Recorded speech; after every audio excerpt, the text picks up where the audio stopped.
तो देखिए यहाँ पर हम लोग इम्पॉर्टेंट क्वेश्चंस को डिस्कस करेंगे और ये साउंड के मल्टीपल चॉइस क्वेश्चंस होंगे और ये बीपीएससी में जो शिक्षक भर्ती होने वाली है इससे जो रिलेटेड क्वेश्चंस पूछे जाएंगे वो यहीं में से ही आपको मिल जाएंगे। तो बहुत ध्यान से देखिएगा वीडियो और देखते हैं अप्रॉक्सीमेटली 100 क्वेश्चंस यहाँ पर हम आपको बताएंगे। ठीक है, क्वेश्चन देखते हैं। फर्स्ट क्वेश्चन में कहा गया है dash is produced by a vibrating body. Vibrating body क्या प्रोड्यूस करती है? तो first option is, second option is charge and third option is sound. तो तीनों में से वाइब्रेटिंग बॉडी अगर है तो वो क्या प्रोड्यूस करेगी? तो इट विल प्रोड्यूस साउंड। तो फर्स्ट ऑप्शन जो पहले क्वेश्चन का आंसर हो जाएगा सही, वो क्या हो जाएगा? ऑप्शन नंबर सी हो जाएगा। नेक्स्ट क्वेश्चन पे आते हैं। नेक्स्ट क्वेश्चन देखते हैं क्या है। नेक्स्ट क्वेश्चन में कहा गया है, question number 2, the to and fro और back and forth motion of an object is termed as. तो देखिए, अगर टू एंड फ्रो मोशन होता है या बैक एंड फोर्थ मोशन होता है किसी भी ऑब्जेक्ट का, तो उसको क्या बोला जाता है? तो first option is it is called vibration, second option is rotation, third option is revolution. तो उसको क्या बोलते हैं? That is called vibration. तो vibration is the correct answer of question number 2। Next question पे आते हैं। नेक्स्ट क्वेश्चन देखते हैं। नेक्स्ट क्वेश्चन क्या है? तो नेक्स्ट क्वेश्चन में कहा गया है hollow coconut shell makes a musical instrument. देखिए, हॉलो कोकोनट शेल से क्या बनाया जाता है? एक म्यूजिकल इंस्ट्रूमेंट बनाया जाता है। उसका आपको नाम बताना है। What is the name of that musical instrument? तो फर्स्ट ऑप्शन दिया गया है एकतारा, second option is tabla, third option is dholak. तो इसका जो ऑप्शन है, देखिए कोकोनट शेल की बात करी गई है, तो कोकोनट शेल से क्या बनता है? एकतारा बनता है। This is the musical instrument that is made from coconut shell. Next question देखते हैं, क्वेश्चन नंबर 4।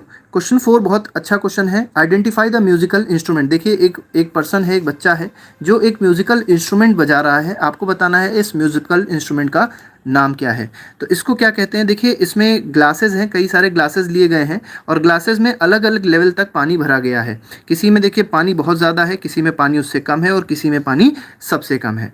ठीक है, तो बताना है कि इसको क्या कहते हैं, इस म्यूजिकल इंस्ट्रूमेंट को क्या कहते हैं। तो इस म्यूजिकल इंस्ट्रूमेंट को या इस ये कह सकते हैं कि इस सिस्टम को क्या कहा जाता है? दिस सिस्टम इज कॉल्ड जल तरंग। ठीक है, इसको जल तरंग कहते हैं बेटा। ठीक है, दिस इज कॉल्ड जल तरंग। नेक्स्ट क्वेश्चन पे आते हैं। नेक्स्ट क्वेश्चन देखते हैं। What is our next question? Question number 5 है। क्वेश्चन 5 में क्या कहा गया है? इसमें कहा गया है in humans the sound is produced by the voice box which is called. तो वॉइस बॉक्स का आपको नाम बताना है। वॉइस बॉक्स को और क्या कहते हैं?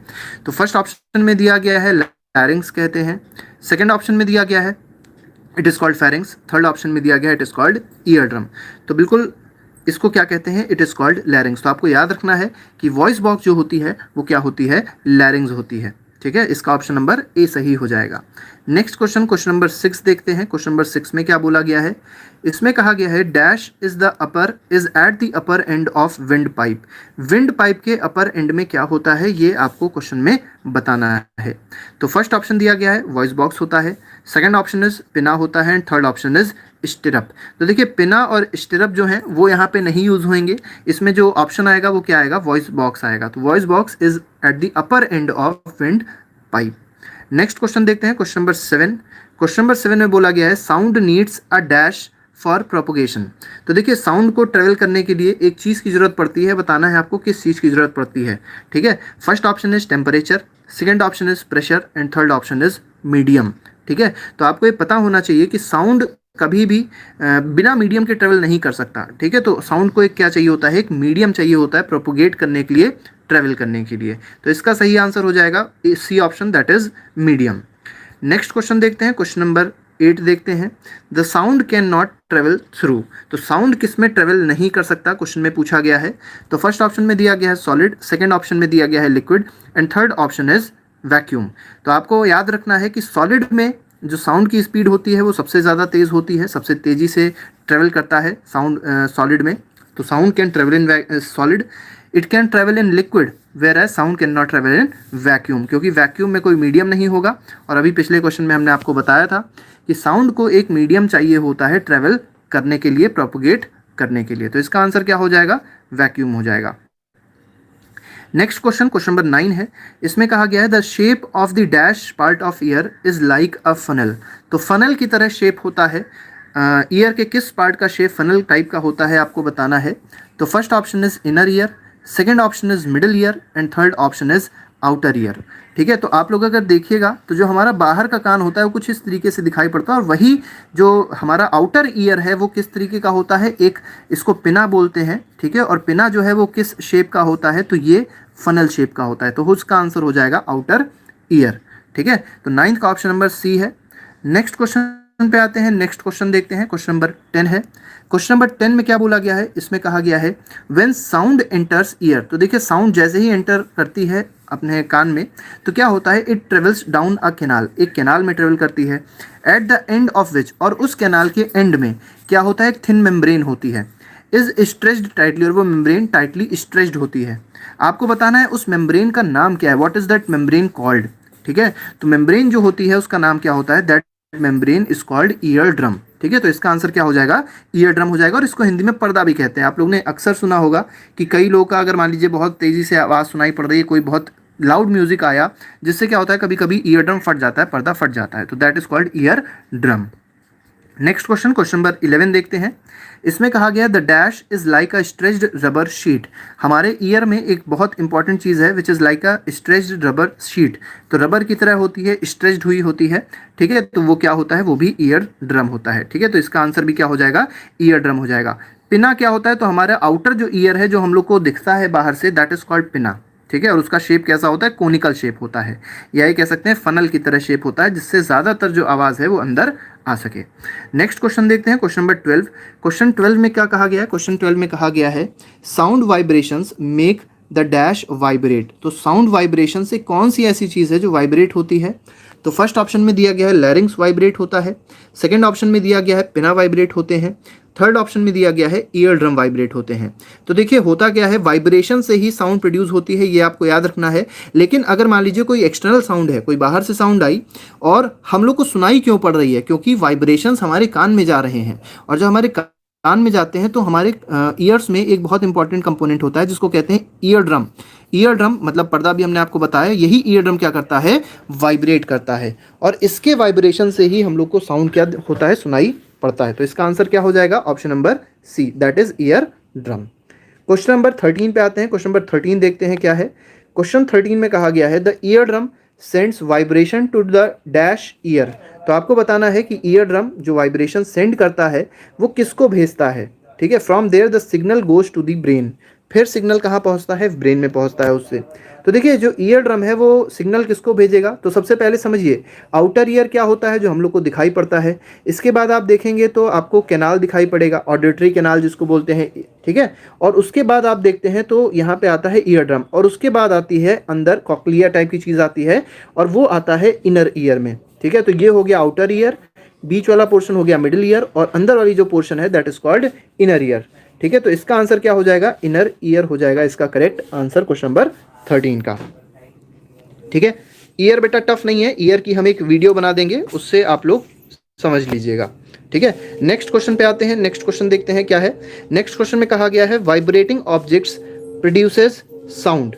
ठीक है, and it is carried in dash direction in any medium. तो आपको बताना है वाइब्रेटिंग ऑब्जेक्ट जो साउंड प्रोड्यूस करता है वो किस डायरेक्शन में ट्रेवल करता है, ये आपको बताना है।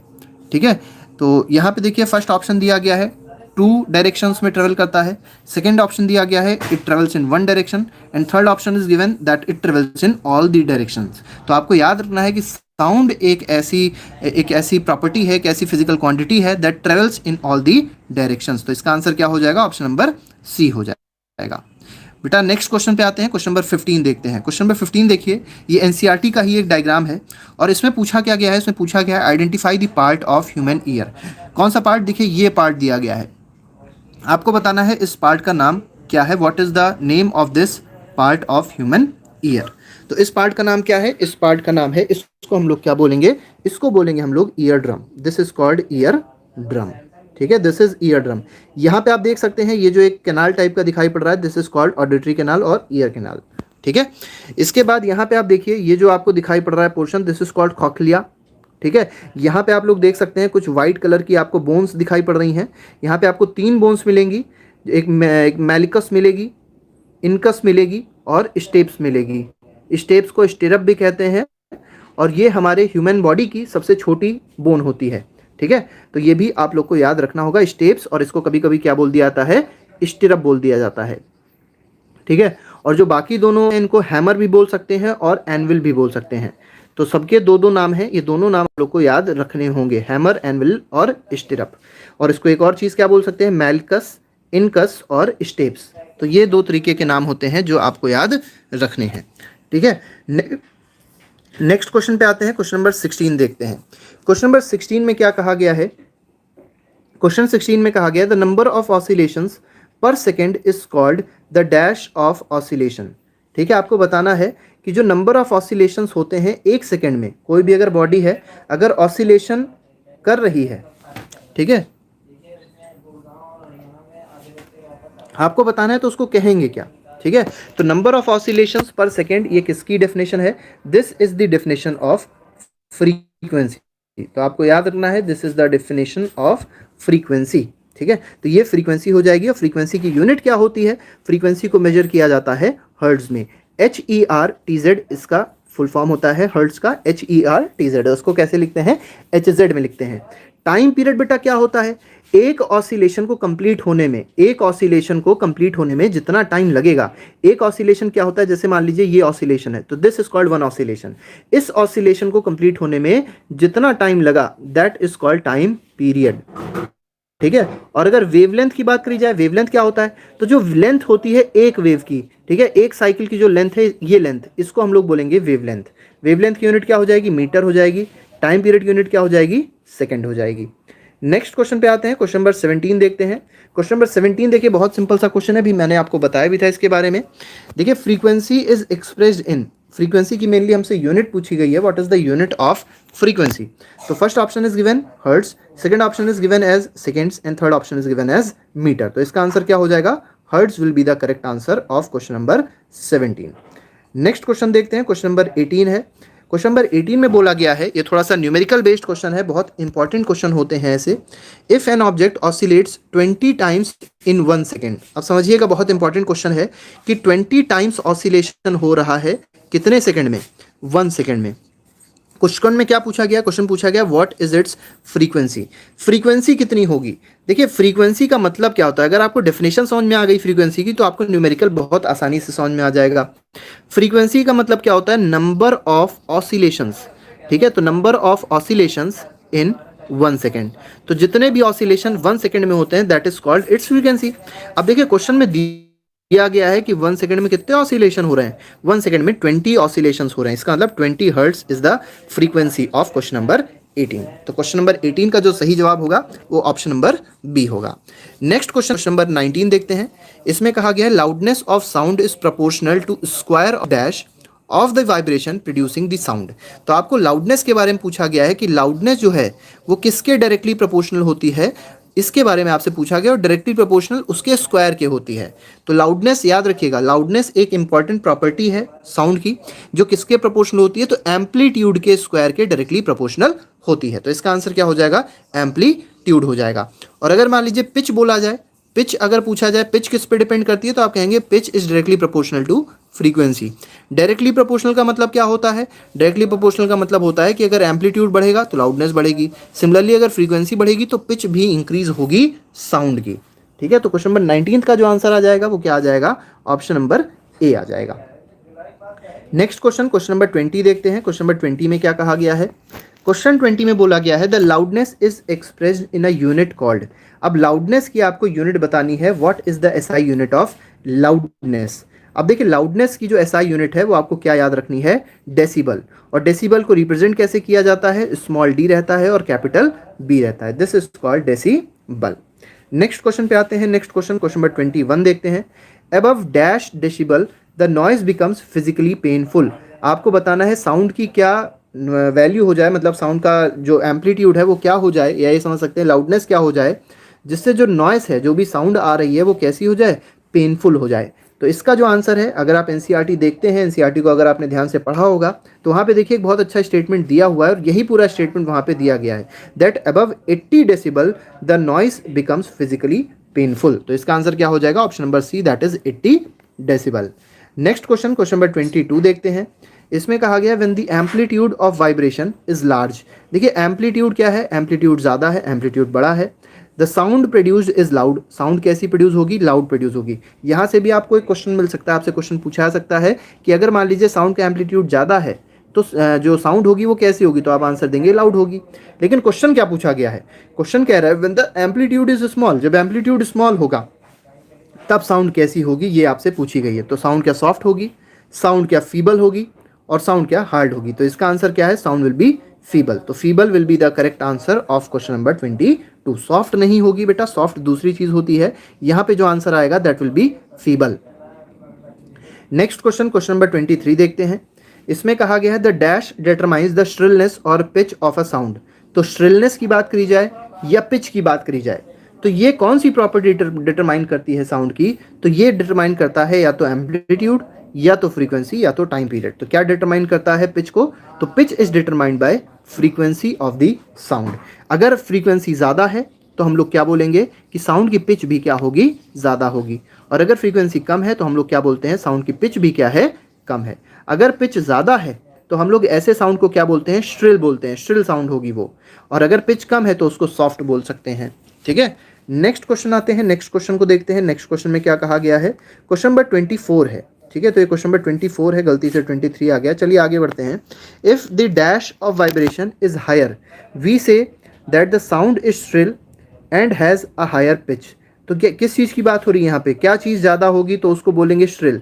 तो अभी हमने बात करी थी आपसे और बताया था फ्रीक्वेंसी की बात करी जाएगी। ठीक है, तो फ्रीक्वेंसी अगर ज़्यादा होगी तो उस साउंड को क्या बोलेंगे, श्रिल साउंड बोलेंगे। नेक्स्ट क्वेश्चन, क्वेश्चन नंबर 24 देखते हैं। बहुत सिंपल सा क्वेश्चन है, ये सबको पता होगा। ऑडिबल रेंज ह्यूमन ईयर की।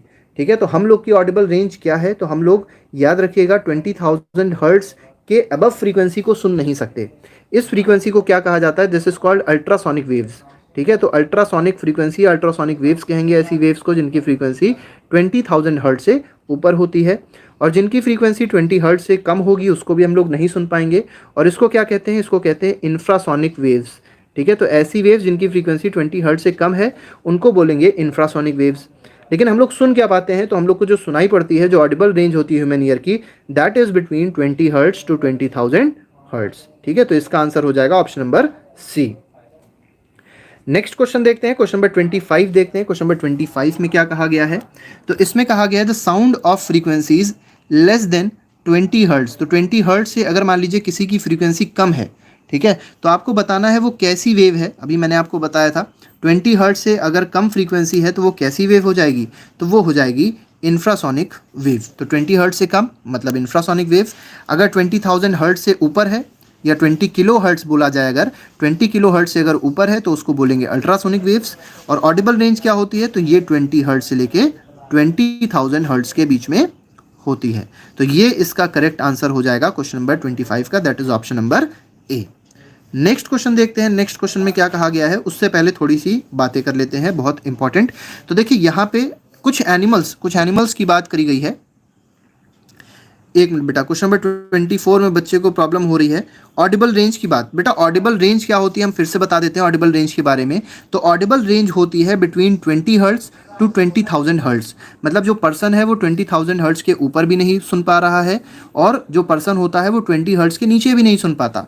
हर इंसान की कैपेबिलिटी है, ईयर की कैपेबिलिटी है कि वो 20 हर्ट्ज से 20,000 हर्ट्ज के बीच में जो फ्रीक्वेंसी होगी, जैसे मान लीजिए 25 हर्ट्ज है तो इसको हम लोग सुन सकते हैं, मान लीजिए 27 हर्ट्ज है इसको हम लोग सुन सकते हैं।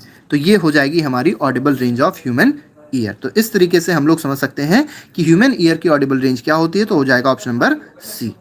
ठीक है, अब यहाँ पे हम लोग बात कर रहे थे तो कुछ एनिमल्स की बात हो रही थी। देखिए हम लोग नहीं सुन पाते लेकिन एनिमल जो होते हैं वो अल्ट्रासोनिक वेव्स को फील कर सकते हैं, अल्ट्रासोनिक वेव्स को डिटेक्ट कर सकते हैं। तो ऐसा कौन सा एनिमल है, तो डॉग है।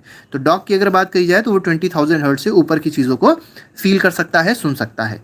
ठीक है, इसके बाद अगर बात करी जाए तो आपने अगर विसल देखा होगा, ठीक है, विसल के बारे में अगर आप जानते होंगे, सीटी आपने देखी होगी, ठीक है, तो वो होता क्या है कि उसकी फ्रीक्वेंसी बहुत ज़्यादा होती है। और याद रखिएगा जिसकी फ्रीक्वेंसी ज़्यादा होती है वो बहुत दूर तक ट्रैवल भी कर सकती है। ठीक है, तो अगर आप विसल की आवाज़ सुनते हैं तो बहुत दूर तक सुनाई पड़ती है, जबकि अगर कोई चिल्लाता है, कोई अगर बोलता है तो उसकी आवाज़ बहुत दूर तक नहीं जाती है। क्यों, क्योंकि फ्रीक्वेंसी क्या रहती है उस केस में, कम रहती है। लेकिन विसल के केस में फ्रीक्वेंसी क्या रहेगी, ज़्यादा रहेगी। और फ्रीक्वेंसी अगर ज़्यादा है तो क्या ज़्यादा रहता है, पिच ज़्यादा रहती है। ठीक है। अल्ट्रासोनिक वेव्स बहुत इंपॉर्टेंट है। आप लोग ने देखा होगा कई सारे मेडिकल प्रॉब्लम्स होती हैं जिसको अल्ट्रासोनिक वेव से डिटेक्ट किया जाता है। जैसे आप लोग ने अल्ट्रासाउंड नाम की चीज़ जरूर सुनी होगी, एक इक्विपमेंट होता है। हाँ ठीक है, डॉल्फिन और बैट की बात अगर करी जाए तो ये भी बिल्कुल सही है। तो डॉल्फिन और बैट भी क्या यूज़ करते हैं, तो ये भी अल्ट्रासोनिक वेव्स को यूज़ करते हैं। बच्चे जो आते हैं कमेंट बॉक्स में करते हैं बच्चे आंसर्स, बहुत अच्छे अच्छे आंसर आते हैं, हम लोग को भी बहुत अच्छा लगता है कि बहुत अच्छे बच्चे हम लोग के साथ जुड़े हुए हैं, वेरी गुड। ठीक है, तो यहाँ पे जो बात करी गई है तो ये अल्ट्रासाउंड की बात करी गई है, इसके बारे में भी आपको पता होना चाहिए। नेक्स्ट क्वेश्चन देख लेते हैं, क्वेश्चन नंबर 26।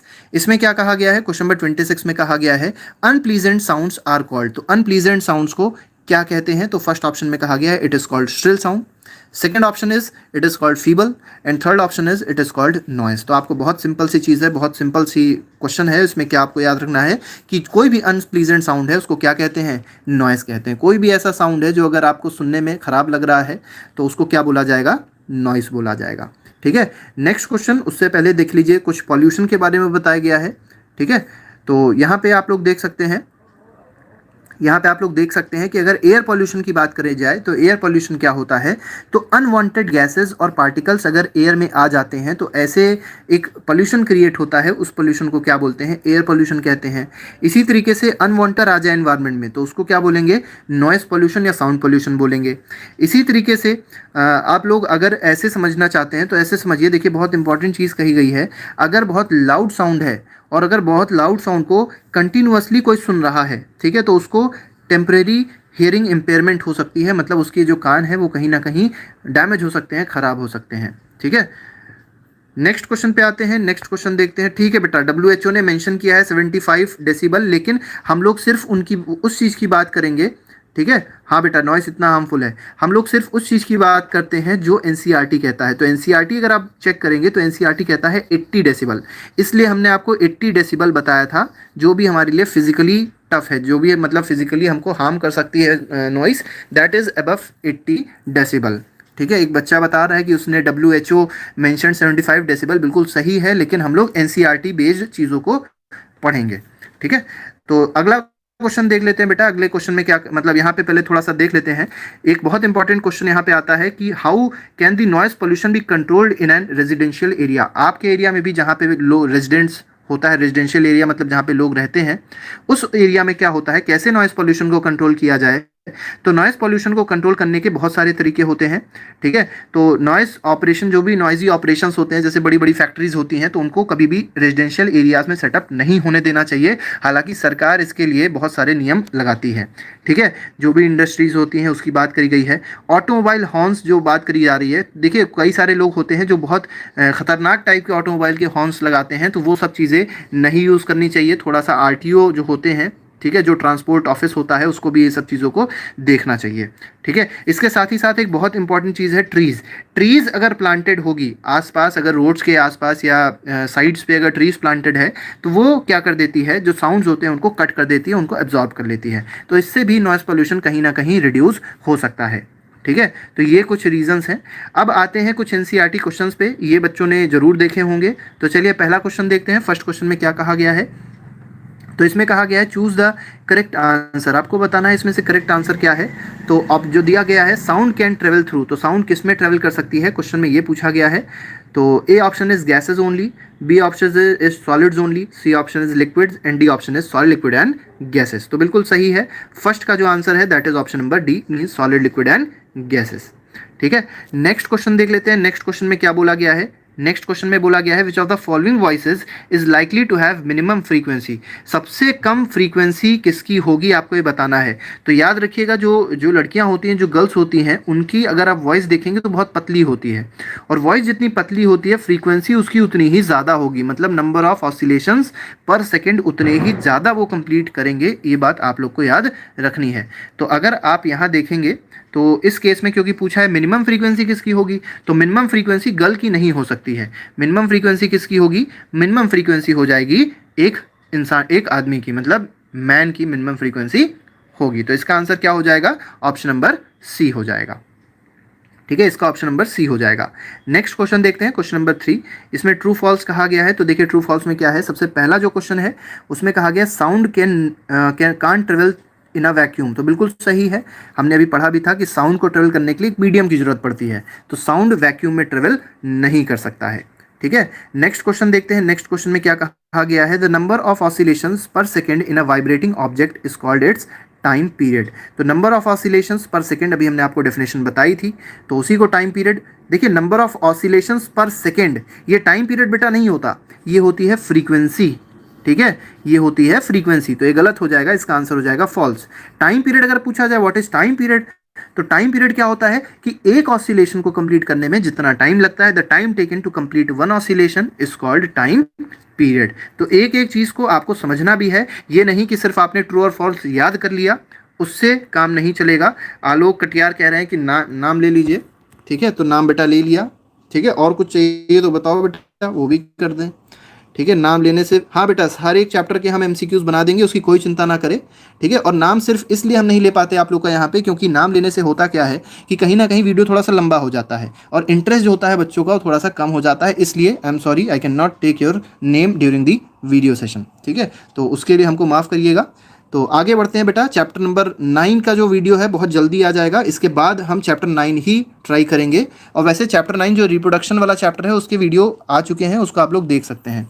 ठीक है, तो बाकी जो चैप्टर्स बचे हुए हैं, चाहे वो एसएसटी के हों चाहे वो साइंस के हों, सभी के वीडियोस जल्द ही पोस्ट कर दिए जाएंगे, हो सकता है लाइव क्लासेस ही लगा दी जाए। ठीक है, तो बेटा आगे बढ़ते हैं, अगले क्वेश्चन पे आते हैं। अगला क्वेश्चन जो हमारे पास है वो है क्वेश्चन नंबर सी। इसी का पार्ट नंबर सी देखिए क्या कह रहा है। पार्ट सी कह रहा है if the amplitude of vibration is large, तो एम्पलीट्यूड अगर वाइब्रेशन का ज़्यादा होगा तो क्या साउंड फीबल होगी, तो गलत है इसका आंसर, तो साउंड फीबल नहीं होती है। ठीक है, ठीक है, तो यहाँ पे जो साउंड होगी वो फीबल नहीं होगी, अगर वाइब्रेशन कम होता तो साउंड फीबल हो जाती। ठीक है, तो इसका आंसर क्या हो जाएगा, फॉल्स हो जाएगा। आप लोग कमेंट बॉक्स में जरूर लिख के बताइएगा कि अगर मान लीजिए एम्पलीट्यूड ज़्यादा होता है तो साउंड कैसी होती है। ठीक है, अभी हालांकि हम लोग ने पहले देख भी लिया था। नेक्स्ट क्वेश्चन देखते हैं, क्वेश्चन नंबर डी, इसका पार्ट डी देख लेते हैं।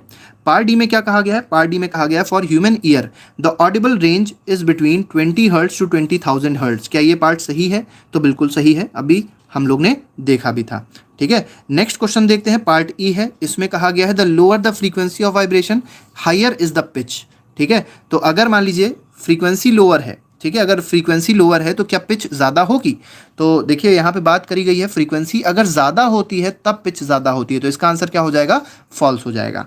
नेक्स्ट क्वेश्चन देखते हैं, नेक्स्ट क्वेश्चन है क्वेश्चन नंबर, इसका पार्ट एफ है, अनवांटेड और unpleasant sound is termed as music. तो बेटा बिल्कुल ही गलत है, क्योंकि म्यूजिक तो एक अच्छा साउंड होता है, प्लीजेंट साउंड होता है म्यूजिक, तो यहाँ पे क्या आ जाएगा, म्यूजिक की जगह आ जाएगा नॉइज। ठीक है, यह कह सकते हैं अनवांटेड और unpleasant sound is called noise. Next question देखते हैं, इसका पार्ट जी है, इसमें कहा गया है noise pollution may cause partial hearing impairment. तो अभी हम लोग ने देखा था कि नॉइज पोल्यूशन सच में पार्शियल और टेम्परेरी हियरिंग इम्पेयरमेंट दोनों चीज कॉज कर सकता है, तो इसका आंसर क्या हो जाएगा, ट्रू हो जाएगा। Next question fill in the blanks देख लेते हैं, इसमें देखिए क्या पूछा गया है। First fill in the blanks में time taken by an object to complete one oscillation. ठीक है, तो बेटा time taken by an object to complete one oscillation, इसको क्या कहते हैं, इसको कहते हैं टाइम पीरियड।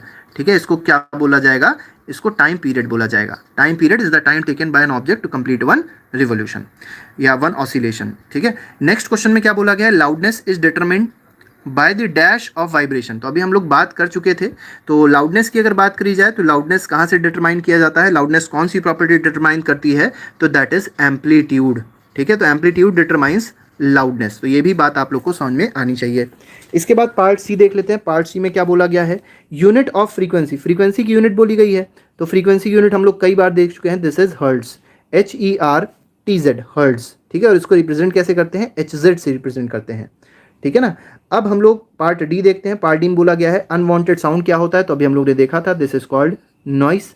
डी पार्ट देख लेते हैं, डी पार्ट में क्या बोला गया है, shrillness of sound is determined by dash of vibration. तो श्रिलनेस अभी हमने आपको शुरुआत में बताया था, अगर कोई भी आवाज़ श्रिल है इसका मतलब उसकी फ्रीक्वेंसी क्या है, ज़्यादा है, तो इसकी ये किससे डिटरमाइन किया जाएगा, फ्रीक्वेंसी से डिटरमाइन किया जाएगा, तो ई ऑप्शन जो हो जाएगा that will be frequency. Next question एक बहुत अच्छा क्वेश्चन है, देखिए न्यूमेरिकल बेस्ड क्वेश्चन है, हालांकि हमने इसको टिक मार्क बना दिया है, हमने इसको मल्टीपल चॉइस में बना दिया है। क्वेश्चन में कहा गया है a pendulum oscillates 40 times in 4 seconds तो देखिए कोई पेंडुलम है वो 40 टाइम्स ऑसिलेट कर रहा है 4 सेकेंड्स में, आपको बताना है टाइम पीरियड क्या होगा और फ्रीक्वेंसी क्या होगी। बच्चे अक्सर ऐसे न्यूमेरिकल्स को करने के लिए क्या करते हैं, फॉर्मूला यूज़ करते हैं, लेकिन हम बिल्कुल आपको मना करेंगे कि आप फॉर्मूला मत यूज़ करिए। आप कैसे करिए, आपको करने का बहुत सिंपल तरीका मैं आपको बताता हूँ। देखिए फ्रीक्वेंसी का मतलब क्या होता है, number of oscillations in 1 second, ठीक है। तो नंबर ऑफ ऑसिलेशंस 1 सेकेंड में जो होते हैं दैट इज कॉल्ड फ्रीक्वेंसी। अब आप लोग 4 सेकेंड में ऑसिलेशन देख सकते हैं कितने हो रहे हैं, ठीक है। तो 4 सेकेंड में ऑसिलेशन कितने हो रहे हैं, 40 टाइम्स हो रहे हैं, ठीक है। तो 4 सेकेंड में जो नंबर ऑफ ऑसिलेशन आ रहे हैं वो कितने आ रहे हैं, 40 टाइम्स आ रहे हैं। तो आप लोग देख सकते हैं 1 सेकेंड में अगर ऑसिलेशन मान लीजिए कहा जाए, देखिए इसको हम लोग उससे करते हैं जिसको कहा जाता है यूनिटरी मेथड, ठीक है। तो 4 सेकेंड्स में ऑसिलेशन कितने हुए, 40 टाइम्स हुए, ठीक है। अगर मान लीजिए यहाँ पे 1 करना है हमको, तो हम क्या करेंगे, इधर 4 से डिवाइड करेंगे, तो इधर भी 4 से डिवाइड करना पड़ेगा। तो 1 सेकेंड में ऑसिलेशंस कितने हो जाएंगे, 40/4 मतलब 10 ऑसिलेशंस हो जाएंगे। तो इसका जो फ्रीक्वेंसी आई, फ्रीक्वेंसी क्या आ गई, 10 हर्ट्स आ गई। मतलब हमने यहाँ पे आंसर में सिर्फ 10 हर्ट्स फ्रीक्वेंसी ही पूछी है, थोड़ी सी यहाँ पे दिक्कत हो गई है। तो ये चीज़ आप लोग याद रखिएगा, 10 is the frequency of this question, ठीक है। फ्रीक्वेंसी हो जाएगी 10। इसके बाद आपको याद रखना है टाइम पीरियड क्या होता है। तो टाइम पीरियड आप लोग फॉर्मूला याद रख लीजिए, फ्रीक्वेंसी का फॉर्मूला होता है 1 टाइम पीरियड, या ये कह सकते हैं time period is equal to 1 frequency.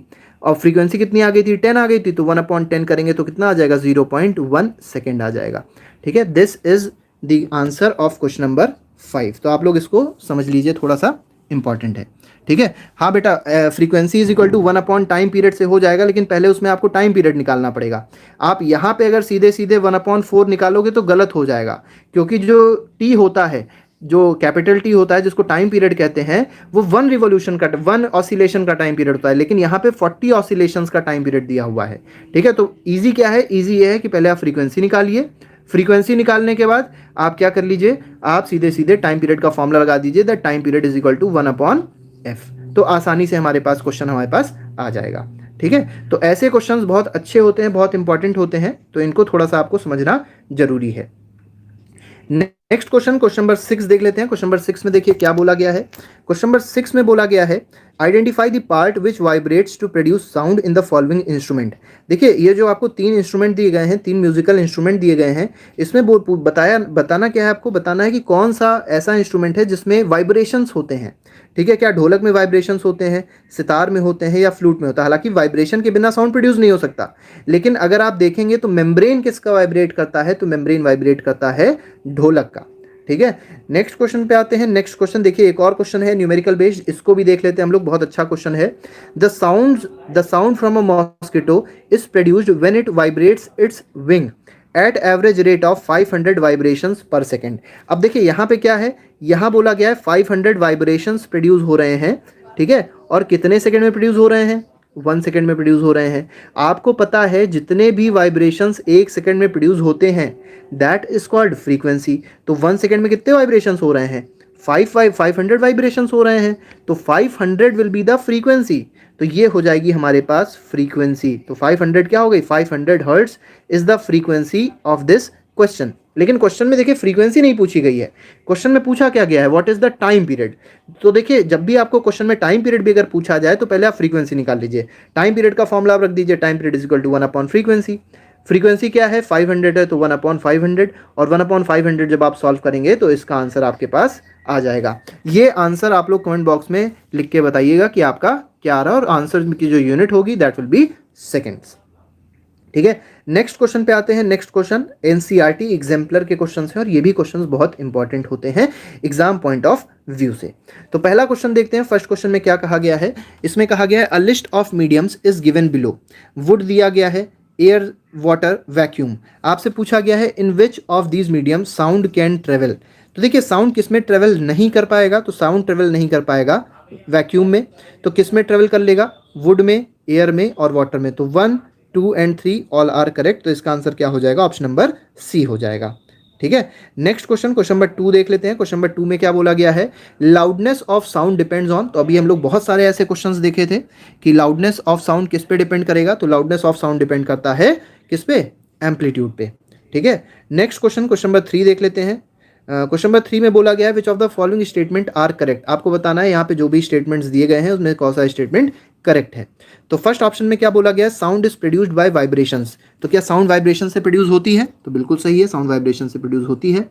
Next question है sound requires a medium for propagation. तो ये भी बिल्कुल सही है, साउंड को मीडियम की रिक्वायरमेंट होती है प्रोपोगेशन के लिए।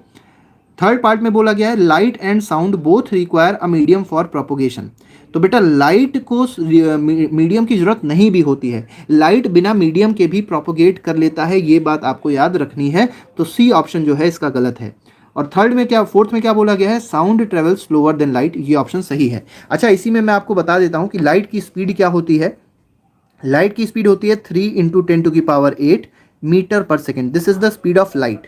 और अगर आप साउंड को देखेंगे तो साउंड की स्पीड क्या हो जाएगी, तो साउंड की स्पीड हो जाएगी 330 मीटर पर सेकेंड। ये अप्रॉक्सीमेट स्पीड होती है नॉर्मल टेम्परेचर पे, ठीक है। तो 330, 344 ऐसे ऐसे करके आपको आंसर्स दिए जा सकते हैं। तो आप लोग याद रखिएगा अप्रॉक्सीमेटली 340 तक ही आपको मिलेगा, तो 340 तक आप स्पीड पे आंसर लगाएंगे, ठीक है। तो जो इसका गलत आंसर है वो ऑप्शन नंबर 3 है, इसका मतलब 1, 2 और 4 इसका आंसर सही है। तो D option is correct of question number 3, ठीक है। नेक्स्ट क्वेश्चन देख लेते हैं, क्वेश्चन नंबर 4 देख लेते हैं। इसमें देखिए क्या कहा गया है, object is vibrating eight 50 hertz, what is it's time period. तो देखिए हमको फ्रीक्वेंसी दे दी गई 50 हर्ट्ज, आपको करना क्या है, टाइम पीरियड बताना है। तो टाइम पीरियड का फॉर्मूला क्या हो जाएगा, 1/फ्रीक्वेंसी। यहाँ पे आप रख देंगे 1/50। 1/50 को जब आप सॉल्व करेंगे तो क्या आ जाएगा, यहाँ से आप जीरो हटाइए, यहाँ पॉइंट लगा दीजिए। अब एक और जीरो चाहिए होगा तो 5 2 जाते हैं, 0.02 सेकेंड्स इसका आंसर आ जाएगा, ठीक है। तो इसका आंसर क्या आ जाएगा, A option, that is 0.02 seconds. Next question number 5 देखते हैं। इसमें देखिए क्या बोला गया है, इसमें कहा गया है in order to reduce the loudness of a sound. अगर मान लीजिए हम लोग को लाउडनेस कम करनी है, ठीक है, वी हैव टू, हम लोग को क्या करना पड़ेगा। अब लाउडनेस किस पे डिपेंड करती है, तो अभी हमने आपको बताया था लाउडनेस डिपेंड करती है एम्पलीट्यूड के स्क्वायर पे। तो अगर एम्पलीट्यूड बढ़ रहा है तो लाउडनेस बढ़ेगी, एम्पलीट्यूड कम हो रहा है तो लाउडनेस क्या हो जाएगी, कम हो जाएगी। तो इसका ऑप्शन नंबर सी देखिए, इसमें कहा गया है decrease its amplitude of vibration of sound. तो अगर हमको लाउडनेस कम करनी है तो हमको एम्पलीट्यूड क्या करना पड़ेगा, कम करना पड़ेगा। तो इसका आंसर हो जाएगा option number C. Next question number 6 देख लेते हैं। देखिए इसमें क्या कहा गया है, loudness of sound is measured in the units called. Loudness की एसआई यूनिट बतानी है तो अभी हम लोग कई बार इसको डिस्कस किए हैं। तो इसकी एसआई यूनिट क्या होती है, डेसिबल होती है। क्वेश्चन नंबर 7 है, इसमें कहा गया है the loudness of sound is determined bye. तो लाउडनेस कौन डिटरमाइन करता है, तो लाउडनेस डिटरमाइन करता है एम्पलीट्यूड ऑफ वाइब्रेशन। तो बहुत इजी क्वेश्चन हैं एग्जाम्पलर में भी, ठीक है। क्वेश्चन नंबर 8 देख लेते हैं। क्वेश्चन नंबर 8 में क्या बोला गया है, 1 हर्ट्ज इज इक्वल टू। तो 1 हर्ट्ज किसके बराबर होता है, तो 1 हर्ट्ज आप देखेंगे तो ये 1 वाइब्रेशन पर सेकेंड के बराबर होता है। मतलब एक सेकेंड में कितने वाइब्रेशन हो रहे हैं, 1 वाइब्रेशन हो रहे हैं, तो इसको बोलेंगे 1 वाइब्रेशन पर सेकेंड। लेकिन यहाँ पे देखिए हमारे पास क्वेश्चन ही नहीं, ऑप्शन ही नहीं है 1 वाइब्रेशन, ये तो 1 वाइब्रेशन पर मिनट है। लेकिन होता क्या है 1 हर्ट्ज, 1 हर्ट्ज इज 1 वाइब्रेशन पर सेकेंड। अगर एक सेकेंड में एक वाइब्रेशन हो रहा है, एक मिनट में कितने वाइब्रेशन हो जाएंगे, 60 वाइब्रेशन हो जाएंगे, ठीक है। एक मिनट में क्योंकि 60 सेकंड होते हैं तो 60 वाइब्रेशन हो जाएंगे। तो इसका आंसर क्या हो जाएगा, 60 वाइब्रेशन इन 1 मिनट। तो इसका आंसर हो जाएगा ऑप्शन नंबर सी। तो 8th का जो आंसर है that is option number C है, ठीक है। नेक्स्ट क्वेश्चन नंबर 9 देख लेते हैं। क्वेश्चन नंबर 9 में क्या कहा गया है, क्वेश्चन 9 में कहा गया है pitch of sound is determined bye it's. तो पिच को कैसे डिटरमाइन किया जाता है, पिच किस प्रॉपर्टी से डिटरमाइन किया जाता है, ठीक है। Third option is amplitude and fourth option is loudness. तो इसका आंसर क्या हो जाएगा, फ्रीक्वेंसी हो जाएगी। नेक्स्ट क्वेश्चन पे आते हैं। तो नेक्स्ट क्वेश्चन में क्या कहा गया है, ultrasound has a frequency of vibration. देखिए अल्ट्रासोनिक वेव्स की बात करी गई है। तो अल्ट्रासोनिक वेव्स की फ्रीक्वेंसी क्या होती है, तो अभी हमने आपको बताई भी थी, इट इज अबव 20,000 हर्ट्ज, ठीक है। क्वेश्चन नंबर 11 देख लेते हैं और ये हमारा आज का शायद आखिरी क्वेश्चन भी रहेगा। अब इसमें देखिए क्या कहा गया है, इसमें कहा गया simple pendulum makes 10 oscillation in 20 seconds. अब देखिए 10 ऑसिलेशन बनाए उसने, मतलब 10 ऑसिलेशन कंप्लीट किए 20 सेकेंड्स में। तो आप ऐसे लिखिए, आप लिखिए 20 ऑसिलेशंस और कितनी देर में कंप्लीट कर रहा है, या ऐसे उल्टा हो गया, तो 20 सेकेंड्स में कितने ऑसिलेशंस कंप्लीट कर रहा है, 10 ऑसिलेशन कंप्लीट कर रहा है, ठीक है। तो अगर आप देखें कि 1 सेकेंड में कितने ऑसिलेशन कंप्लीट करेगा, तो 1 सेकेंड के लिए आप क्या करेंगे, यूनिटरी मेथड लगाएंगे, तो आ जाएगा 10/20 ऑसिलेशन, 10/20 ऑसिलेशंस कंप्लीट करेगा 1 सेकेंड में। तो 10/20 क्या हो जाएगा, 10/20 ही उसकी क्या हो जाएगी, फ्रीक्वेंसी हो जाएगी, क्योंकि फ्रीक्वेंसी का मतलब क्या होता है, number of oscillations in 1 second. आपको बताना क्या है, टाइम पीरियड का फॉर्मूला क्या होता है, 1 फ्रीक्वेंसी होती है। इसका आप रेसिप्रोकल कर दीजिए, वही आपका। फर्स्ट क्वेश्चन में कहा गया है name the form of energy which produces a sensation of hearing in our years. तो हमारे ईयर्स में जो सेंसेशन ऑफ हियरिंग प्रोड्यूस करता है वो कौन करता है, वो करता है साउंड। तो sound is that physical property. Next question पे आते हैं, क्वेश्चन नंबर 2 देखते हैं। क्वेश्चन 2 में कहा गया है कंजर्वेशन ऑफ एनर्जी स्टेट्स। तो कंजर्वेशन ऑफ एनर्जी क्या स्टेट करती है, तो ए ऑप्शन कहा गया वी कांट क्रिएट एनर्जी, बिल्कुल सही है। वी कांट डिस्ट्रॉय एनर्जी, ये भी सही है। We can change it from one form to another, ठीक है, तो ये भी सही है। तो यही कहता है कि energy can neither be created nor be destroyed but it can be change from one form to another. तो इसमें सेकंड क्वेश्चन में ऑप्शन नंबर डी सही हो जाएगा, क्योंकि इसके तीनों ही ऑप्शन सही हैं। नेक्स्ट क्वेश्चन देखते हैं, क्वेश्चन नंबर 3 है। क्वेश्चन नंबर 3 में क्या कहा गया है, speed of sound is maximum in. तो स्पीड ऑफ साउंड मैक्सिमम कहाँ पर होगी, ए ऑप्शन दिया गया है सॉलिड्स, बी ऑप्शन दिया गया है liquids and C option is gas. तो A option is correct, that is solid. तो सॉलिड में स्पीड ऑफ साउंड मैक्सिमम होती है। Next question is question number 4, we can produce sound by dash different objects. ठीक है, तो different object को क्या किया जाए जिससे साउंड प्रोड्यूस हो, तो first option is plucking, scratching, shaking and all of above. तो ये तीनों ऑप्शन सही हैं इसके, इनमें से कुछ भी आप करेंगे तो साउंड प्रोड्यूस होगी। तो इसका आंसर हो जाएगा all of the above. Question number 6 देखते हैं। क्वेश्चन नंबर 6 में क्या कहा गया है, वाइब्रेटिंग बॉडी प्रोड्यूसेस। तो वाइब्रेटिंग बॉडी क्या प्रोड्यूस करती है, साउंड प्रोड्यूस करती है। Next question is question number 6, vibration means a kind of rapid to and fro motion of object. तो वाइब्रेशन का मतलब क्या, टू एंड फ्रो मोशन होता है ऑब्जेक्ट का, तो बिल्कुल सही है, तो इसका आंसर ट्रू होगा। Next question is question number 7, the sound of human voice. देखिए जो ह्यूमन वॉइस है उसकी साउंड कैसे प्रोड्यूस होती है, वाइब्रेशन ऑफ वोकल कॉर्ड से। ठीक है, तो जब वोकल कॉर्ड वाइब्रेट करता है तो साउंड प्रोड्यूस होती है ह्यूमन से। Next question is question number 8। Question 8 में कहा गया है इन ट्रांसवर्स वेव पार्टिकल्स ऑसिलेट। तो देखिए ट्रांसवर्स वेव में क्या होता है, जो पार्टिकल्स वाइब्रेट करते हैं, ऑसिलेट करते हैं, वो परपेंडिकुलर वाइब्रेशन होता है to the propagation of wave. जैसे अगर वेव आगे की ओर प्रोपगेट कर रही है तो पार्टिकल का वाइब्रेशन टू एंड फ्रो होगा, लेकिन किस डायरेक्शन में, परपेंडिकुलर डायरेक्शन में। Next question is question number 9। Question 9 में कहा गया है the distance between two consecutive compressions and two consecutive rarefactions. तो दो कॉन्जिक्यूटिव कंप्रेशन और दो कॉन्जिक्यूटिव रेयरफैक्शन में जो डिस्टेंस होती है उसको क्या कहा जाता है, दैट इज कॉल्ड वेवलेंथ। तो बी ऑप्शन इसका सही हो जाएगा। क्वेश्चन नंबर 10 देख लेते हैं। 10 में कहा गया है which physical quantity has SI unit of hertz. तो किसकी एसआई यूनिट हर्ट्ज़ होती है, तो फ्रीक्वेंसी की एसआई यूनिट हर्ट्ज़ होती है। ठीक है, नेक्स्ट क्वेश्चन नंबर 11 देखते हैं। इसमें कहा गया the number of such oscillations per unit time. तो number of oscillations per unit time क्या कहलाता है, फ्रीक्वेंसी कहलाता है। तो साउंड वेव की फ्रीक्वेंसी क्या होती है, number of oscillations per unit time. और अगर एसआई यूनिट की बात की जाए तो हर्ट्ज़ होती है इसकी एसआई यूनिट, किसकी, फ्रीक्वेंसी की। नेक्स्ट क्वेश्चन देखते हैं। क्वेश्चन नंबर 12 है what is the time taken by two consecutive compressions. देखिए टाइम टेकन पूछा गया है दो कॉन्जिक्यूटिव कॉम्प्रेशन और दो consecutive rarefaction to cross a fixed point. तो दो कॉन्जिक्यूटिव कॉम्प्रेशन का मतलब हो गया वन साइकिल। तो वन साइकिल को कंप्लीट करने में जो टाइम लगता है उसको कहा जाता है time period. Next question is question number 13, SI unit is dash second. SI unit जो टाइम पीरियड की होती है वो क्या होती है, सेकेंड्स होती है। तो एसआई यूनिट ऑफ यहाँ पे होना चाहिए ऑफ, तो SI unit of time period is second. Question number 14 देखते हैं। 14 में कहा गया the brain interprets the frequency of an emitted sound which is called its. तो ब्रेन इंटरप्रेट जो करता है फ्रीक्वेंसी एमिटेड साउंड की, उसको क्या कहा जाता है, दैट इज़ कॉल्ड पिच। और आपको ये पता होना चाहिए पिच किस पे डिपेंड करता है, फ्रीक्वेंसी पे डिपेंड करता है। जितनी ज़्यादा फ्रीक्वेंसी होती है पिच उतनी ही ज़्यादा होती है। ठीक है, इसका अपोजिट भी सही है। क्वेश्चन नंबर 15 देख लेते हैं। 15 में कहा गया है low pitch sound has low frequency, high pitch sound has high frequency. ये स्टेटमेंट बिल्कुल सही है जो भी हमने आपको बताया। क्वेश्चन नंबर 16 देखते हैं। 16 में कहा गया है the magnitude of maximum disturbance in the medium on either side of the mean value. देखिए जो मैक्सिमम डिस्टर्बेंस होता है, ठीक है, उसको क्या कहते हैं, उसको कहते हैं एम्पलीट्यूड ऑफ वेव। तो बी ऑप्शन इसका सही हो जाएगा। क्वेश्चन नंबर 7 देखते हैं। For a sound amplitude unit will be. तो एम्पलीट्यूड यूनिट क्या हो जाएगी साउंड के केस में, तो वो यूनिट होगी डेंसिटी की या प्रेशर, दोनों की। ठीक है, तो डेंसिटी की भी यूनिट हो सकती है एम्पलीट्यूड की, प्रेशर की भी यूनिट हो सकती है। Next is question number 18। इसमें कहा गया है name the property of sound which enables us to distinguish from one sound from another having same pitch and loudness. तो अगर दो साउंड्स हैं जिनकी पिच और लाउडनेस सेम है तो ऐसी प्रॉपर्टी जो दोनों साउंड्स को डिस्टिंग्विश करेगी वो क्या है, उसको कहते हैं क्वालिटी, और उसी को कहते हैं टिम्बर। तो इसका आंसर हो जाएगा option number T, that is quality और timbre. Next question is question number 19। The sound which is more pleasant is said to be of dash quality. तो ज़्यादा प्लेजेंट जो साउंड होता है उसको क्या कहते हैं, रिच क्वालिटी कहते हैं, वो साउंड रिच क्वालिटी का होगा। सिंपल सी बात है। क्वेश्चन नंबर 20 है अ साउंड ऑफ सिंगल फ्रीक्वेंसी। तो अगर कोई साउंड है सिंगल फ्रीक्वेंसी का है तो उसको क्या कहा जाएगा, तो उसको कहा जाएगा टोन। ठीक है, तो टोन कहते हैं उसको। Next question is question number 21 a sound which is produce due to mixture of several frequencies. तो कई सारी फ्रीक्वेंसीज़ के मिक्सचर से जब साउंड प्रोड्यूस होती है तो उसको क्या कहा जाता है, उसको कहते हैं नोट। ठीक है, और नोट जो होता है वो बहुत प्लेजेंट होता है सुनने में।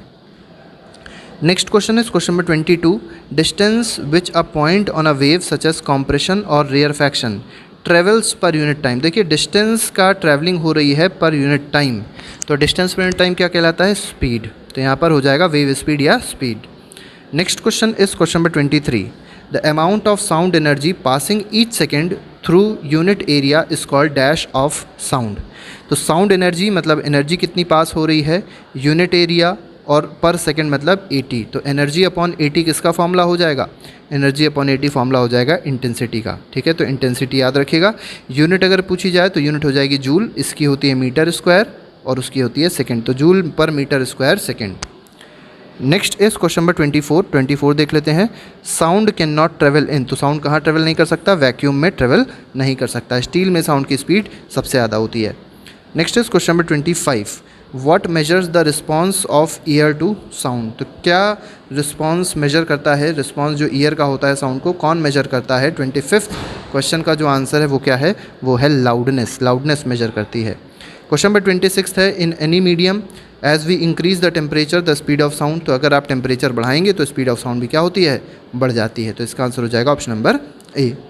27 है speed of sound in aluminium is. तो एल्युमिनियम में स्पीड ऑफ साउंड क्या होगी, तो 6420 मीटर पर सेकेंड होगी। मतलब स्टील के और एल्युमिनियम की जो स्पीड ऑफ साउंड है वो अप्रॉक्सीमेटली एक जैसी ही होती है, थोड़ा बहुत कम ज़्यादा होता है, तो ये बहुत ज़्यादा स्पीड है। क्वेश्चन नंबर 28 में कहा गया है according to law of reflection of sound the angle of incidence is dash angle of reflection. ठीक है, तो एंगल ऑफ इंसिडेंस बराबर होता है एंगल ऑफ रिफ्लेक्शन के। लॉ ऑफ रिफ्लेक्शन ये कहता है, जैसे मान लीजिए ये हमारे पास कोई सरफेस है, ये इंसिडेंट रे गई, ठीक है, ये रिफ्लेक्टेड रे से वापस चली आई, तो ये बीच में नॉर्मल हो जाएगा। तो ये जो एंगल होगा this will be called angle of incidence, और ये जो एंगल होगा this will be called as angle of reflection, और दोनों क्या होते हैं, बराबर के होते हैं। Next is question number 29। इसमें कहा गया the sensation of sound persist in our brain for about. तो सेंसेशन ऑफ साउंड हमारे ब्रेन में कितनी देर के लिए रहता है, तो वो 0.1 सेकेंड के लिए रहता है। Next question is question number 30 to hear a distinct echo. अगर आपको डिस्टिंक्ट इको सुनना है तो time interval between original sound and reflected sound कितना होना चाहिए, 0.1 सेकेंड कम से कम होना चाहिए। तो ये बात जो है ये बिल्कुल सही है। ठीक है, तो ट्रू इसका आंसर हो जाएगा।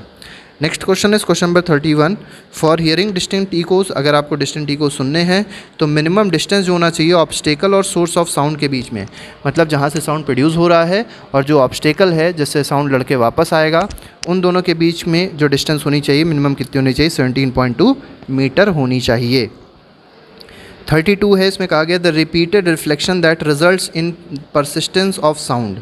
तो रिपीटेड रिफ्लेक्शन जो होता है साउंड का, जिसकी वजह से परसिस्टेंस ऑफ साउंड होता है, तो उसको क्या कहते हैं, that is called reverberation.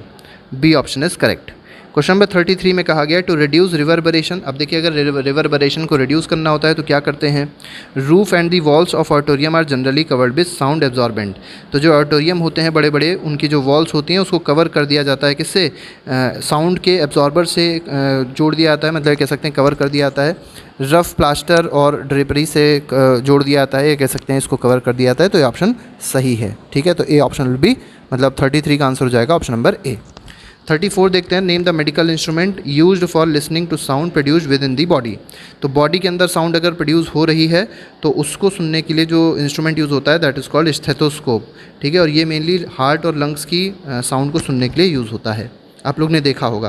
Question number 35 है, अगर आपसे पूछा जाए स्टेथोस्कोप किस पे काम करता है, किस प्रिंसिपल पे काम करता है, तो वो हो जाएगा रिफ्लेक्शन, मल्टीपल रिफ्लेक्शन पे काम करता है। Multiple reflection of sound, multiple reflection of sound पे काम करता है। ठीक है, ये बात आप लोग को पता होनी चाहिए। नेक्स्ट क्वेश्चन है question number 35, the audible range of sound for human beings. तो ऑडिबल रेंज ह्यूमन बींग्स के लिए क्या होती है, 20 हर्ट्स टू 20,000 हर्ट्स होती है। ठीक है।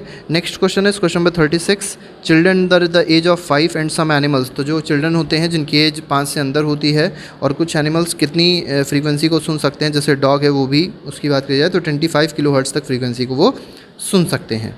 37 में कहा गया है, as people grew older their ears become less sensitive to dash frequency. ठीक है। तो कैसी फ्रीक्वेंसी पे जो ओल्डर पीपल होते हैं उनकी आवाज़ कम सेंसिटिव हो जाती है। चलिए इसका आंसर आप लोग कमेंट बॉक्स में बताइएगा।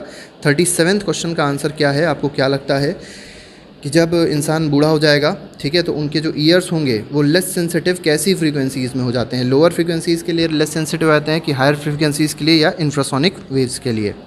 नेक्स्ट क्वेश्चन है question number 38, sound of frequencies below 20 hertz are called. तो 20 हर्ट्स से कम जिसकी फ्रीक्वेंसी होती है उसको क्या कहते हैं, उनको कहते हैं हम लोग इंफ्रासाउंड।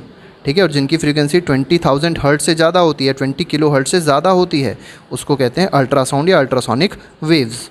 39th क्वेश्चन है, इसमें कहा गया identify the incorrect statement, rhinoceros communicate using infrasound of frequency low as 5 hertz. इसको आप पूरा पढ़ लीजिएगा, इसका मैं सीधे आंसर आपको बता देता हूँ। इसका आंसर बी गलत होगा, क्योंकि जो वेल्स और एलिफेंट होती हैं ये भी इंफ्रासोनिक वेव्स यूज़ करती हैं, अल्ट्रासाउंड यूज़ नहीं करती हैं। अर्थक्वेक में लो फ्रीक्वेंसी इंफ्रासाउंड प्रोड्यूस होता है, बिल्कुल सही है।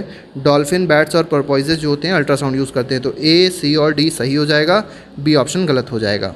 नेक्स्ट क्वेश्चन है क्वेश्चन नंबर 40, इसको आप पढ़ लीजिएगा। रिवर्बरेशन की डेफिनेशन दी गई है। क्वेश्चन 40 में कहा गया है, frequencies higher than 20 kilo hertz are called ultrasonic sound और अल्ट्रासाउंड। बिल्कुल सही है। ठीक है, अभी हमने आपको बताया था। 41 में कहा गया, कंसीडर द 2 स्टेटमेंट। 2 स्टेटमेंट आपको दिए गए हैं। पहला स्टेटमेंट है, earthquakes produces low frequency infrasound before the main shock waves begin which possibly alert the animals. तो ये बात सही है। सेकंड में कहा गया, the frequencies higher than 20 kilo hertz are called ultrasonic waves. बिल्कुल सही है। तो इसका आंसर हो जाएगा बोथ 1 and 2 आर करेक्ट। 42 में कहा गया है, the dash produce and transmit ultrasonic waves. तो कौन प्रोड्यूस करता है और ट्रांसमिट, तो देखिए ट्रांसमिट से नाम समझ में आ जाएगा, ट्रांसमीटर। ठीक है। Next is 43, what converts the ultrasonic waves into electrical signals. तो अल्ट्रासोनिक वेव्स को इलेक्ट्रिकल सिग्नल में कौन कन्वर्ट करेगा, तो ये कन्वर्ट करेगा डिटेक्टर। ठीक है, ए ऑप्शन इसका सही है। Next question is 44, ear allow us to convert pressure variation in air with audible frequencies into electrical signals. तो देखिए एयर में क्या होता है, प्रेशर वेरिएशंस होते हैं, और ईयर क्या करता है, ईयर उन्हीं प्रेशर वेरिएशंस को ऑडिबल फ्रीक्वेंसीज में कन्वर्ट करता है। ठीक है, और उसको फिर इलेक्ट्रिकल सिग्नल में कन्वर्ट हो जाएगा ऑडिटरी नर्व के थ्रू, और वो फिर ब्रेन में ट्रांसमिट हो जाएगा। तो ये बात बिल्कुल सही है, पूरी वर्किंग है ब्रेन की। Next is question 45, which part of year is called पिना। तो पिना कौन से पार्ट में आता है, तो पिना आता है आउटर ईयर में। ठीक है, तो 3 पार्ट होते हैं, आउटर ईयर, मिडिल ईयर और inner ear. Next question is question number 46, what collects the sound from surrounding. Surrounding से जो साउंड कलेक्ट करेगा वो कौन होगा, वो होगा pinna. Next question is question number 47, identify the incorrect statement, the middle ear transmits the amplified pressure. बिल्कुल सही है। Variation receive from the sound wave to inner ear, बिल्कुल सही है। Next is in the inner ear the pressure variations are turn into electrical signals by cochlea. बिल्कुल सही है भी। थर्ड में कहा गया, these electrical signals are send to the brain via the auditory nerve and brain interprets them as sound. ये भी सही है, तो इसका आंसर हो जाएगा डी। सारे सही हैं, कोई भी इनकरेक्ट नहीं है। Next is question number 48। अब एग्जाम्पलर के कुछ क्वेश्चंस देख लेते हैं। एग्जाम्पलर का जो पहला क्वेश्चन है 48th क्वेश्चन, उसमें देख लेते हैं, note is a sound. Note क्या होता है। 49 में कहा गया, key of mechanical piano struck gently and struck again but much harder this time. देखिए अगली बार जब स्ट्रक करी गई है तो बहुत हार्डर स्ट्रक करी गई है, तो सेकंड केस में बताना है क्या होगा। तो सेकंड केस में होगा क्या, सेकंड केस में होगा ये कि जो फ्रीक्वेंसी होगी, तो इस क्वेश्चन का आंसर क्या हो जाएगा, ऑप्शन नंबर ए हो जाएगा, that is sound will be louder but pitch will not be different. तो साउंड की जो लाउडनेस होगी वो तो बढ़ जाएगी, लेकिन जो पिच होगी वो सेम रहती है। 50th क्वेश्चन देखते हैं, सोनार वी यूज़। तो सोनार में हम लोग क्या यूज़ करते हैं, तो अल्ट्रासोनिक वेव्स यूज़ करते हैं। सोनार का फुल फॉर्म क्या होता है, साउंड नेविगेशन एंड रेंजिंग होता है। ठीक है। Next question is question number 51, sound travels in air if. तो साउंड एयर में कब ट्रेवल करेगी, तो डिस्टर्बेंस जब मूव करता है तब साउंड एयर में ट्रेवल मूव करती है, मतलब साउंड ट्रेवल करती है। Next is 52, when we change the feeble sound to loud sound we increase its. तो अगर फीबल साउंड था उसको लाउड साउंड में कन्वर्ट कर दिया गया, चेंज कर दिया गया, तो हम लोग ने उसका क्या बढ़ाया, तो हम लोग ने उसका एम्पलीट्यूड बढ़ाया। ठीक है। नेक्स्ट इज क्वेश्चन 53, इसमें कहा गया in the curve the half the wavelength is. तो देखिए एक पूरी वेवलेंथ अगर देखी जाए तो ए से ई तक पूरी वेवलेंथ हो जाएगी। ठीक है। अगर हाफ वेवलेंथ तो ए से सी तक हो जाएगी। अब लेकिन ए से सी तो ऑप्शन नहीं दिया गया है, तो इसमें बी से लेके डी तक हो जाएगी, मतलब ये भी हाफ द वेवलेंथ है, तो B D is the correct answer. Next is question number 54, earthquakes produce which kind of sound before main shock wave begins. तो शॉक वेव जो मेन शॉक वेव्स होती हैं उसके आने से पहले इंफ्रा साउंड प्रोड्यूस करता है, तो 54 का आंसर हो जाएगा ऑप्शन नंबर बी। 55 में कहा गया infra sound can be heard by, तो इंफ्रा साउंड कौन सुन सकता है, तो इंफ्रा साउंड सुन सकते हैं rhinoceros. Next is question 56, before playing the orchestra in a musical concert a sitarist tries to adjust its tension. तो आप लोग ने देखा होगा जब भी कोई सितार या गिटार बजाता है तो उससे पहले वो टेंशन उसकी एडजस्ट करता है, कुछ स्क्रू टाइप का होता है, उसको टाइट करते हैं। Plug the string suitably by doing so he is adjusting. तो वो क्या एडजस्ट करते हैं ये आपको बताना है। तो ये एडजस्ट करते हैं frequency of sitar string with the frequency of other musical instrument. तो जितने अदर म्यूजिकल इंस्ट्रूमेंट होते हैं उसके साथ अपने सितार की फ्रीक्वेंसी को adjust. Next question is question number 57 देखते हैं। इसमें कहा गया which of the following can produce longitudinal as well as transverse wave. तो लॉन्गिट्यूडनल और ट्रांसवर्स वेव दोनों कौन प्रोड्यूस कर सकता है, तो स्लिंकी की जो होती है उससे हम लोग दोनों वेव्स प्रोड्यूस कर सकते हैं। नेक्स्ट इज क्वेश्चन नंबर 58, इसमें कहा गया है the speed of wave is 380 metre पर सेकेंड। तो अगर वेव की स्पीड 380 मीटर पर सेकेंड है और उसकी फ्रीक्वेंसी जो दी गई 1900 हर्ट्ज दी गई है, तो वेवलेंथ क्या होगी, तो देखिए फॉर्मूला बहुत सिंपल सा है, F is equal to V upon lambda है। ठीक है। एफ़ कितना है 1900 है, आपको रख देना है, वी कितना दिया है 380 दिया है, लेमडा को आप लेमडा रख दीजिए। ठीक है। तो यहाँ से क्या मिल जाएगा, लेमडा की वैल्यू आ जाएगी 380 अपॉन 1900। आप इसको सॉल्व कर लीजिएगा, आपका आंसर आ जाएगा 0.2 मीटर। ठीक है। तो ये ऑप्शन आपका सही हो जाएगा, B option. Next is question 59, इसमें कहा गया है at the end of auditory canal there is thin membrane called. तो उस थिन मेम्ब्रेन को क्या कहते हैं, तो ईयर ड्रम कहते हैं, तो B option is correct. Next is question number 60, इसमें कहा गया smallest bone of human body. तो ह्यूमन बॉडी की जो स्मॉलेस्ट बोन होती है वो क्या होती है, स्टेप्स या स्टिरअप, दोनों ही इसके आंसर सही हैं। तो स्टिरअप को और क्या कहा जाता है, स्टेप्स भी कहा जाता है। ठीक है। नेक्स्ट क्वेश्चन देखते हैं, क्वेश्चन नंबर 61 है। 61 में कहा गया आइडेंटिफाई द इनकरेक्ट स्टेटमेंट। तो 61 क्वेश्चन में अगर आप इनकरेक्ट स्टेटमेंट देखेंगे तो आपको क्या मिलेगा, तो यहाँ पे पहला ऑप्शन सही है, दूसरा ऑप्शन भी सही देखिएगा, तीसरा ऑप्शन भी सही है। डी ऑप्शन जो है उसमें कहा गया compression is the region of low pressure, ये गलत है। कॉम्प्रेशन जो होता है रीजन होता है हाई प्रेशर का और रेयर फ्रैक्शन होता है लो प्रेशर का रीजन। क्वेश्चन 62 है आइडेंटिफाई द इनकरेक्ट स्टेटमेंट, कौन सा इनकरेक्ट है। यहाँ पे आप देखेंगे तो यहाँ पे डी ऑप्शन जो है फास्टेस्ट इन गैसेस दिया गया है, जबकि आपको पता है फास्टेस्ट किस में होता है, सॉलिड्स में होती है स्पीड ऑफ साउंड। बाकी दोनों ऑप्शन, तीनों ऑप्शन सही हैं, इसको आप देख सकते हैं। Next is question number 63। 63 में कहा गया है identify the correct statement about propagation of longitudinal waves. तो लॉन्गिट्यूडनल वेव्स से रिलेटेड कौन सा स्टेटमेंट करेक्ट है ये आपको बताना है। तो फर्स्ट कहा गया in longitudinal waves the individual particles of medium move in direction parallel to the direction of propagation of disturbance, बिल्कुल सही है। बी ऑप्शन में कहा गया the particles do not move from one place to another but they simply oscillate back and forth about their mean position of rest, बिल्कुल सही है। C option में कहा गया compressions are region where density as well as pressure is high, बिल्कुल सही है। D option में कहा गया in longitudinal waves the individual particles of medium move in direction perpendicular, ये गलत है बेटा, पैरेलल होता है परपेंडिकुलर नहीं होता है। तो डी ऑप्शन इसमें इनकरेक्ट हो जाएगा, तीनों ऑप्शन ए बी सी इसमें सही रहेंगे। 64 देख लेते हैं identify the incorrect statement, incorrect बताना है कौन सा होगा। ए ऑप्शन दिया गया है लाउडनेस और softness of sound is determined basically by its amplitude, सही है। बी ऑप्शन दिया गया the amplitude of sound wave depends upon the force which an object is made to vibrate, ये भी सही है। ठीक है। 64th में सी ऑप्शन देख लेते हैं, इसमें कहा गया if we strike a table lightly we hear a soft sound, सही है, but we produce a sound of less energy, ये सही है। इसका मतलब कौन सा ऑप्शन गलत है, मतलब कौन सा इनकरेक्ट है, कोई भी इनकरेक्ट नहीं है, तो डी ऑप्शन इसमें सही है। 65th क्वेश्चन अगर आप देखेंगे 65th में कौन सा ऑप्शन इनकरेक्ट पूछा गया है, तो यहाँ पर साउंड मैक्सिमम स्पीड होती है लिक्विड्स में, गलत है क्योंकि सॉलिड्स में मैक्सिमम होती है। बाकी ऑप्शन आप पढ़ लीजिएगा, तीनों ऑप्शन सही हैं। नेक्स्ट है 66th, इसमें कहा गया the vibrations are amplified several times by the 3 bones hammer anvil stirrup present in, तो एक इसमें प्रेजेंट होते हैं, तो ये